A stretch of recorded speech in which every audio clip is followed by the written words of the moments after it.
Hi, I'm Kirby Moyer-Stanton, one of Food City's registered dietitians, and today we're going to make a simple family meal using just one skillet. I'm going to show you how to make skillet pork chops with apples. This recipe pairs sweet and savory flavors and comes together in under 30 minutes. As always, to start any recipe, begin by washing your hands and starting with a clean workspace. When preparing a recipe, make sure to read all the directions and review the ingredients you'll need. A great way to master cooking is to prepare every ingredient you'll need before you start so it comes together in a flash. This recipe calls for pork chops, apple, onion, chicken stock, Dijon mustard, some seasonings, and you'll also need a large heavy bottom skillet, cutting board, measuring spoons, and a sharp knife. We're going to start today by preparing our pork chops first, and we're using thin, boneless sirloin pork chops. These are a lean cut of meat, and so we want to try to extract as much flavor as possible before we start cooking. One thing that we want to do is we're going to want to pat them dry with a paper towel to remove as much moisture as possible so they get a crisp crust on the outside. I've let these sit for a little while, so we're not going to see a lot of moisture come out. But the next thing that we're going to do is start by combining 1/4 teaspoon of salt and 1/8 teaspoon of black pepper and season over top of each of the pork chops. This is also going to help when we try to form that crust, and we will notice as these rest a little bit more moisture will come from the pork chops. Flipping to make sure you salt each sides, and we're actually going to leave these out as we prepare the rest of our ingredients. It is important to remember for food safety, never leave raw meat at room temperature for more than 2 hours, as that leaves high risk for foodborne illnesses. So now that I've salted, I'm just going to lightly pepper these to give a little bit more flavor. And again, we are going to let these rest as we prepare the rest of our ingredients today. So remember, pat dry your moisture, we're going to salt, and then we are going to season with black pepper, and that is going to be first step of our recipe today. For the next step in our recipe, we're going to need to slice both apples and onions, and then we're going to finish off by making a flavorful sauce. Let's start by preparing our apples and onions. Anytime we're cutting a fruit that we are going to be eating the skin, we want to make sure to rinse and dry before cutting. The good news with onions, since we're going to be cutting the skin off, we don't need to worry about washing. To cut the apple first, start by removing the stem, which should come off with a twist and a pull. And then anytime we're cutting a rounded fruit, we want to actually try to make a flat surface area. So safely putting the knife tip down, we're going to cut into the apple. And now we have an easy section that we can cut that. Of course, if you want to work with some smaller cuts, you can actually divide those again. Keep in mind, always putting the blade of the knife down for safety. And then we're going to actually remove the stem and the core next. What I like to do is go at a light angle, cutting, and then you will remove that stem, which we do not want to include in our dish. And we're going to repeat that on all pieces of our apple. Now the next step to keep in mind, since this is going to be a quick recipe, we want to try to have small apple pieces so they'll soften under heat fairly quickly. From a safety perspective when cutting, roll your knuckles back, putting the knife edge down, and then making thin slices all the way across until you're left with these small apple pieces. For our recipe today, we're going to need to cut 2 apples completely, showing that technique. Now that we understand how to safely cut an apple, let's move on to our onion next. We mentioned that we don't need to take off or we don't need to rinse it, but we do need to remove the skin of the onion. A quick trick for this is to hold it and remove the top, but we want to remove the top and not the root of the onion. That's because this root is going to help keep our cuts in place as we make our next options. Now this is something to keep in mind. We now have that flat surface that we're going to put down, and again, safely cutting the onion in half. Ooh, big onion. And then we're going to slowly peel back the skin, and as you've removed that, you should find that you're able to find a small piece to begin with at the top of the onion, and that peel should remove fairly nicely. Now what I like to do when I'm peeling my onion and about to cut, I like to try to remove as much of the peel from my work surface as possible. So it's always nice to have a little dish on the side that you can discard anything that you do not want to be including in your recipe. Now this is going to be a quick little tip for how to cut an onion. Again, we're going to leave our root intact. You can either face that towards you. I prefer to face it away. And now we're going to make cuts right around the lines of the onion as we're looking for small slivers here.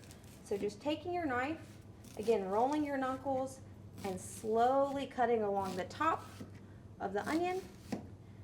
And then depending on your knife skills, it might be best to rotate at this point. Again, keeping your fingers nicely out of the way. You do not need to worry about cutting all the way back, because as we make these quick lines, we'll notice that we can now cut the root, and then you'll be left with your thin onion slices that are ready to go for the next step of our recipe. Next, let's prepare the flavorful sauce for our recipe. We're gonna start with a chicken stock, and then we're gonna add Dijon mustard, which is gonna provide flavoring and help tenderize our meat. As we add this to our skillet, it will cook down and create a flavorful seasoning. You're just gonna wanna measure about a teaspoon in, and you can simply tap on the edge and then stir any remaining into there. And of course, as we begin to make our recipe, we're gonna probably need to whisk this again, but you're simply gonna whisk to combine, and you'll notice that that mustard will start to distribute. We're also gonna be adding seasoning to both our onion and our apple as we cook. So we're gonna need about a tablespoon of Italian seasoning. And I would like to put that in a bowl that I'm gonna set over to the side. And then we're also gonna be adding about 1/4 of a teaspoon of black pepper. You're more than welcome to add a little more if you do like a little more seasoning in your dish. Now that we've prepared all of our ingredients that are gonna be going into our skillet, it is time to start cooking. Let's start cooking. Add 1 tablespoon of olive oil to a heated pan over medium-high heat. We are going to use olive oil as this is a more heart-healthy oil to cook with, but we don't want to get it to too high of a temperature. But we need our pan to be hot enough to give our pork chops a nice sear. That's the noise we want to hear, people.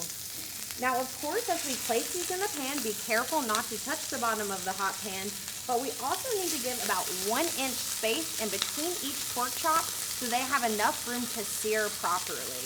Avoid turning too much. These are gonna take about 3 to 5 minutes per side. We don't need to worry about cooking these to temperature because we're gonna take them to a plate and allow them to cook later fully to 145 degrees in our flavorful sauce. Now that we've seared our pork chops, we are gonna remove those to a clean plate, making sure we're not putting them back on the plate we allowed them to sit on earlier as they were raw. We'll set those aside. And then we're gonna check. We will have a little bit of fat that's rendered out, but you might need to add about 1/2 of a tablespoon to 1 tablespoon more oil back in your pan. And then we're going to simply add in our onion and our apple and allow these to cook down. Now what's gonna happen here, these are gonna begin to caramelize, and that's where these are gonna have their natural sugars releasing. They'll start to brown. You're gonna start to get a lot of delicious smells in your kitchen. I like to allow these to get coated in oil, and you'll start to hear that little bit of sound of them cooking. Once that's happening, that's when you're gonna wanna hit them with their seasoning. So we're adding in that Italian seasoning and pepper from earlier. But since we're gonna be using our stock, which has some salt or sodium, I'm actually not gonna incorporate any more salt into this dish right now. So what our next steps are gonna be, we're gonna want to allow this onion to cook until it's almost translucent. They're gonna start to get a little crispy, and you'll notice your apples start to soften. We're not gonna wanna add more moisture until we've allowed the moisture to release from those vegetables. A great thing to use right here is a wooden spoon to help scrape all of that deliciousness that came off the pork, and we're gonna coat our apple and onion with that.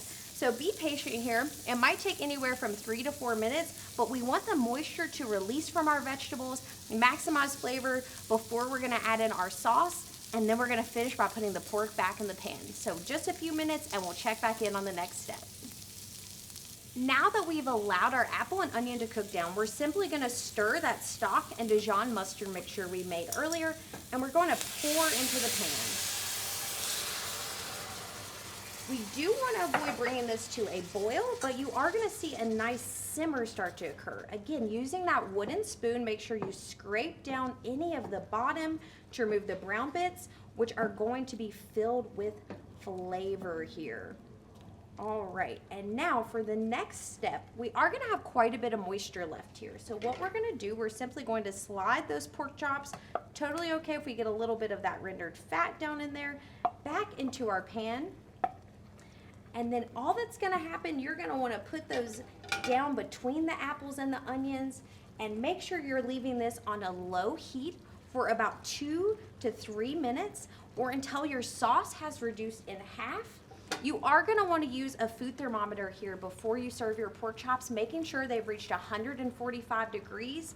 But once this is reduced down, you'll be left with a gorgeous skillet meal that came together in less than 30 minutes. It's going to be filled with flavor, and you'll notice again, we have this sauce here. If we continue to cook, this is that final product. Voila, you have that skillet pork chop meal ready to feed your family in one simple dish.